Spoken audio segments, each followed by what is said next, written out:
अस्सलामुअलैकुम वरहमतुल्लाहि वबरकातुहू। आज का सबक और 5 मिनट के मदरसे में हम बात करेंगे 14 मुहर्रमुल हराम के सबक पर। सबसे पहले आज की दुआ कि नबी सल्लल्लाहु अलैहि वसल्लम ने जो दुआएं हमें सिखाई उसमें से एक दुआ ये भी है कि अल्लाह के नबी ने फरमाया, बहक़ी किताब का नाम है, बहक़ी से रिवायत है कि या अल्लाह पाक कर दे मेरे दिल को निफाक से, मेरे अमल को रियाकारी से और मेरी ज़ुबान को झूठ से और मेरी निगाह को ख़यानत से। आप खूब जानते हैं आँखों की ख़यानत को और इन बातों को जिनको दिल छुपाते हैं।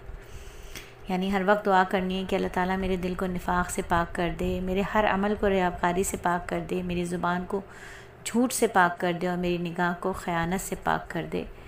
कि अल्लाह बेहतर जानते हैं, आँखों की ख़यानत को भी जानते हैं और दिल की उन बातों को भी जानते हैं जो दिल में हमने छुपाई हुई होती हैं। और आज की हदीस के बारे में बात करेंगे कि बुख़ल से बचाने वाले काम। नबी पाक सल्लल्लाहु अलैहि वसल्लम ने इरशाद फरमाया, जो आदमी ज़कात अदा करता है, मेहमानों की खातिर करता है और मुसीबत के वक्त लोगों की ख़बर लेता है, वो बुख़ल और कंजूसी से पाक है।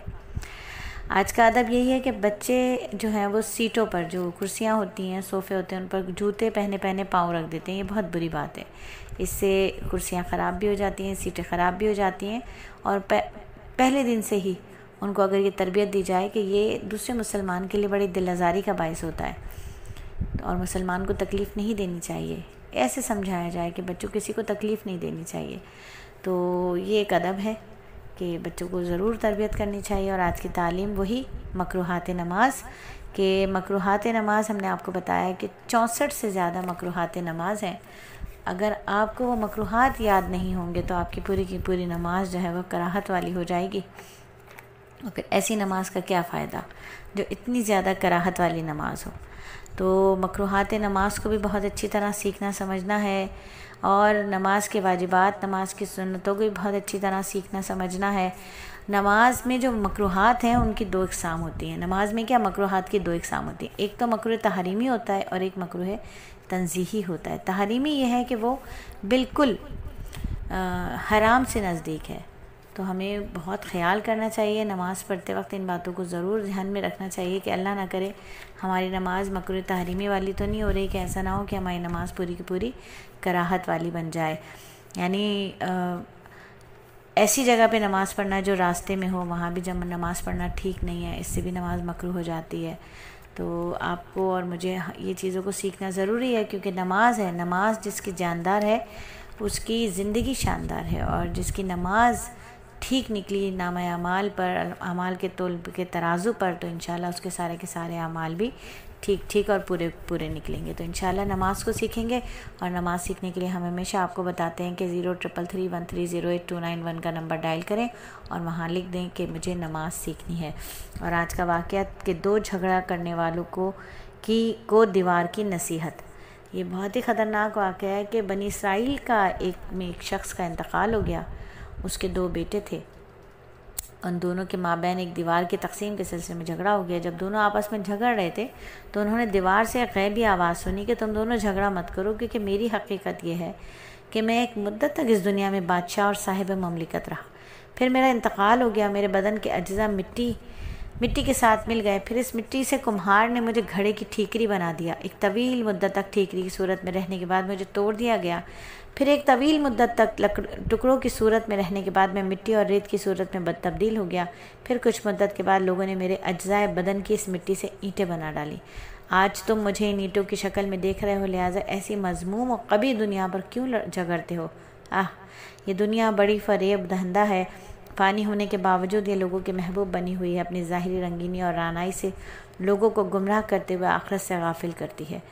और सबसे पहले जानवरों में अल्लाह ताला ने मछली को पैदा फरमाया था।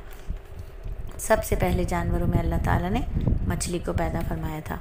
तो ये है आज की मालूमात। और 14 मुहर्रम में आज के सफ़र पर हम बात करेंगे बाकमाल जज्बा अताअत पर कि हज़रत अमीर मुआविया रज़ियल्लाहु ताला अन्हु के ज़माने में 2 आदमी आपस में लड़ाई में एक का दांत टूट गया। जिसका दांत टूटा वो शख्स उसको पकड़कर हज़रत अमीर मुआविया के पास ले गया और कहा, दांत का बदला दांत होता है, लिहाजा क़सास दिलवाइए। अमीर मुआविया रज़ियल्लाहु ताला अन्हु ने फरमाया, ठीक है, तुम्हें हक़ है, लेकिन तुम्हें क्या फ़ायदा, तुम्हारा दांत तो टूट ही गया है, इसके भी तोड़ें, इसकी बजाय तुम दांत की दियत ले लो, दियत पर सुलह कर लो। वो शख्स कहने लगा कि मैं दांत ही तोड़ूंगा। अमीर माविया ने दोबारा उसको समझाने की कोशिश की मगर वो ना माना। हज़रत अमीर माविया ने फरमाया चलो फिर इसका दांत तोड़ते हैं। रास्ते में हज़रत अबू दरदा रज़ी अल्लाह तआला अन्हु बैठे हुए थे, बड़े दर्जे के मशहूर साहबी। उन्होंने कहा भाई देखो तुम तो कसास तो तुम ले रहे हो, मगर एक बात तो सुनते जाओ। मैंने नबी पाक सल्लल्लाहु अलैहि वसल्लम को फरमाते हुए सुना है कि कोई शख्स किसी दूसरे को तकलीफ़ पहुंचाए और जिसको तकलीफ़ पहुंचे वो उसको माफ़ कर दे तो अल्लाह ताला उसको उस वक्त माफ़ फरमाएंगे जबकि उसकी माफ़ी की सबसे ज़्यादा हाजत होगी, यानी आखिरत में। तो ये शख्स या तो इतने गुस्से में आया था कि पैसे लेने पर भी राज़ी नहीं था। जब ये बात सुनी तो कहा क्या कि आपने ये बात किससे सुनी है? रसूलुल्लाह सल्लल्लाहु अलैहि वसल्लम से।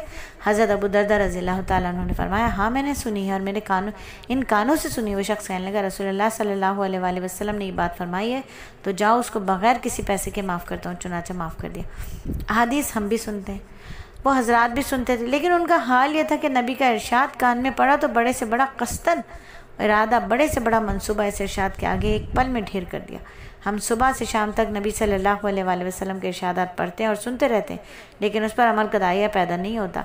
यही वजह है कि इस पढ़ने और सुनने के नतीजे में हमारी ज़िंदगी में कोई इनकलाब नहीं आता। लेकिन सहाबा को अल्लाह ताला ने दुनिया में भी इज़्ज़त दी और आखिरत में भी इंशाअल्लाह उनका अजीम मकाम होगा। तो अल्लाह ताला से दुआ करते हैं कि अल्लाह ताला हमें पढ़ने सुनने से ज़्यादा अमल करने की तौफीक अता फ़रमाए और अमल हमारा इखलास वाला बन जाए। आमीन सुम्मा आमीन।